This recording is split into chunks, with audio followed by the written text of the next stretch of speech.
আসসালামু আলাইকুম, কেমন আছেন আপনারা? আমি মুরগির মাংসগুলোকে লবণ দিয়ে আর গরম পানি দিয়ে ভালো করে একটু ধুয়ে নিচ্ছি। মুরগির মাংস আগে দিয়ে এমনি ধুয়ে নিচ্ছি, এখন লবণ দিয়ে আর গরম পানি দিয়ে ধোয়ার পরে এখন সাদা পানি দিয়ে আবার ঠান্ডা পানি দিয়ে ধুয়ে নিলাম।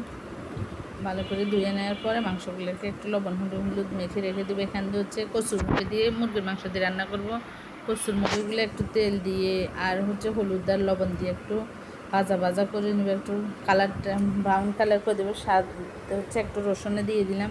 কচুরমুখিগুলো একটু ভাজা ভাজা হয়ে আসছে, এখন এগুলো নামাই নিব। এর মুরগির মাংসগুলো দিয়ে দিলাম তেলের মধ্যে। মুরগির মাংস দেওয়ার পরে মাংসের গায়ের পানিগুলো একটু শুকিয়ে আসলে এগুলোর মধ্যে আমি জিরা বাটা দিয়ে দিছি। এখন দিয়ে দিব রসুন বাটা, আদা বাটা দিয়ে দিলাম। এরপরে পেঁয়াজ আর গরম মশলাগুলো দিয়ে দিব। এখানে পেঁয়াজ আর গরম মশলা দিয়ে দিলাম। এগুলো দিয়ে একটু নাড়াচাড়া করে এখন হলুদ আর মরিচ দিয়ে দিব। হলুদ মরিচ এগুলো দিয়ে দিব।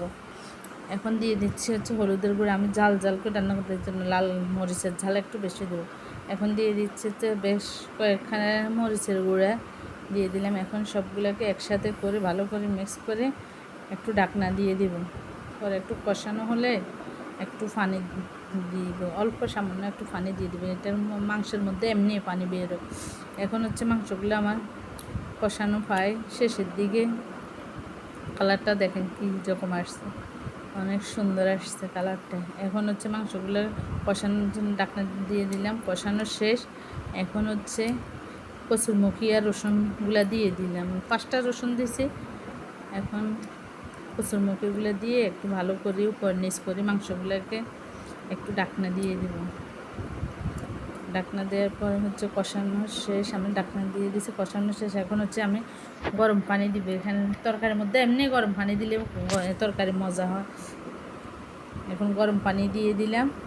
আর কচুরমুখী সিদ্ধ করে দিলে যে গায়ের ভিজলে একটা ভাব থাকে, ওটা থাকে না। এখন রান্নার জন্য পানি দিয়ে দিছি। এভাবে রান্না করে দেখবেন, অবশ্যই ভালো লাগবে। আমার রান্না প্রায় শেষের দিকে। এখন নামাই নেওয়ার আগে আমি অল্প একটু কাঁচামরিচ দিলাম, শুধু গ্রানটা হওয়ার জন্য। কাঁচামরিচটা নামানোর আগে দিলে একটু ভালো লাগে না। এখানে লাল মরিচের অনেক ঝাল দিছি তো, এই জন্য।